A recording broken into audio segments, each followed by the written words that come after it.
Oke, Assalamualaikum warahmatullahi wabarakatuh. Perkenalkan, saya Ananda Nusofiko dengan NRP 504221087 akan menjelaskan terkait spektrofotometri UV vis. Oke, selanjutnya spektrofotometri merupakan interaksi antar materi dengan cahaya. Di sini adalah terjadi penyerapan cahaya, baik cahaya UV vis maupun IR atau materi, sehingga materi spektrofotometri tersebut juga sebagai spektroskopi absorpsi. Spektrofotometri UV vis itu adalah gabungan dari spektrometer UV visible yang menggunakan dua cahaya UV dan visible. Panjang gelombangnya 200 sampai 400 nanometer, panjang gelombang vis 400 sampai 800 nanometer, standar hukum Lambertnya 0,2 sampai 0,8. Untuk REM UV vis, interaksi absorbansi materi molekul tereksitasi. Selanjutnya, prinsip kerja dari UV vis sendiri adalah interaksi yang terjadi antar energi yang berupa sinar monokromatis dari sumber sinar dengan materi yang berupa molekul. Prinsip kerjanya berdasarkan hukum Lambert, sinar yang digunakan dianggap monokromatis, penyerapan terjadi dalam suatu volume yang mempunyai penampang yang sama, senyawa yang menyerap dalam suatu larutan tersebut tidak bergantung terhadap lain dalam larutan. Hukum Lambert bir cahaya yang digunakan diukur sebagai absorbansi, sedangkan cahaya yang dihamburkan diukur sebagai transmitansi atau T. Dinyatakan dengan hukum Lambert-Witt yang berbunyi jumlah radiasi cahaya tampak ultraviolet inframerah yang diserap atau ditransmisikan oleh suatu larutan merupakan suatu fungsi eksponen dari konsentrasi zat dan tebal larutan. Kemudian hukum Lambert-Witt sendiri rumusnya persentase T sama dengan IT per I0. I0 sendiri merupakan intensitas cahaya datang, I1 intensitas cahaya setelah melewati sampel. Sehingga absorbensinya dengan rumus min log I per T per I per 0 sama dengan min log T. Kemudian untuk instrumen UV vis itu digunakan mempelajari serapan atau emisi dari banyak gelombang, disebut spektrofotometer. Komponen-komponennya meliputi sumber tenaga radiasi. Sumber tenaga radiasi terdiri dari benda yang tereksitasi oleh sumber listrik bertegangan tinggi dan menghasilkan spektrum kontinu. Kemudian monokromator, sumber radiasi yang umum digunakan menghasilkan radiasi kontinu dengan kisaran panjang gelombang yang lebar. Selanjutnya ada contoh radiasi. Sumber radiasi wolfram atau tungsten, deuterium, kemudian monokromator digunakan untuk memperoleh sumber sinar yang monokromatis. Komponen monokromator terlihat dalam gambar di sini. Kemudian selanjutnya hubungan warna yang terserap dengan warna yang terlihat, ada panjang gelombang, yakni untuk panjang gelombang 400 sampai 435 itu warna yang terserap violet atau ungu, warna yang terlihat hijau kekuningan, dan seterusnya. Bisa dilihat di tabel berikut.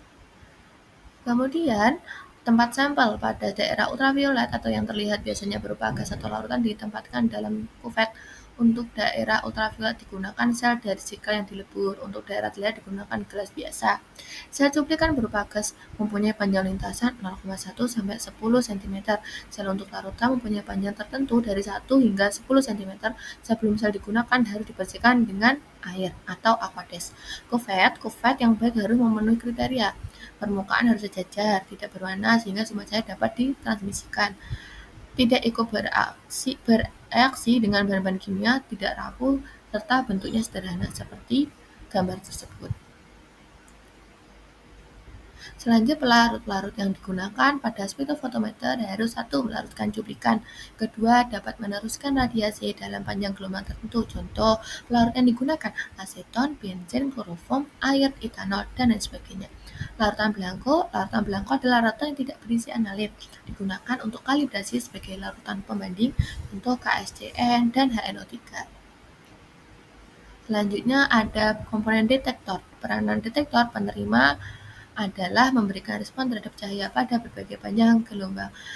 Syaratnya, sensitivitas tinggi, waktu respon pendek, stabilitas yang panjang lama, menjamin respon secara kuantitatif, sinyal elektronik yang mudah diperjelas. Detektor yang digunakan dalam UV vis disebut detektor fotolistrik. Jenis spektrofotometer ada single beam, double beam. Sini ada perbedaan single beam dan double beam. Single beam digunakan untuk mengukur absorbansi pada panjang gelombang tunggal, panjang gelombang paling rendah 190 sampai 210 nanometer dan panjang gelombang paling tinggi 800 nanometer sampai 1000 nanometer.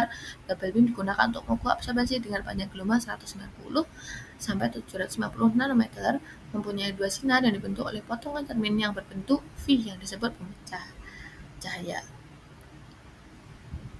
Selanjutnya ada struktur kimia dan absorbansi UV vis. Zat yang dapat dianalisis pada spektrometer UV vis yaitu zat dalam bentuk larutan tak berwarna ditambahkan ion kompleks mempunyai gugus kromotor, panjang gelombang maksimum, kalibrasi panjang gelombang, dan absorben. Untuk kurva kalibrasi UV vis terdapat pada gambar berikut.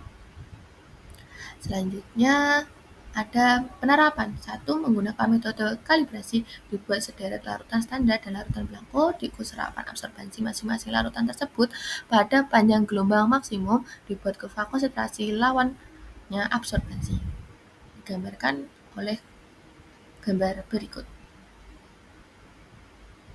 Kemudian selanjutnya adalah metode relatif dengan rumus CS AS min AO per AB min A0 kali CB.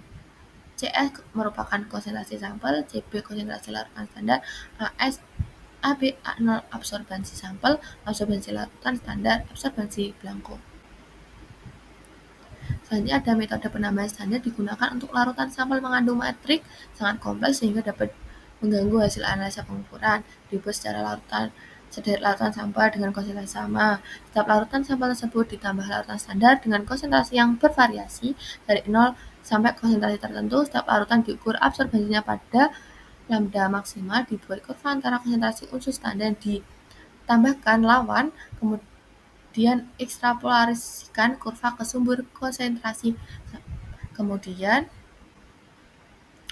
berikut gambar kurva metode penambahan standar.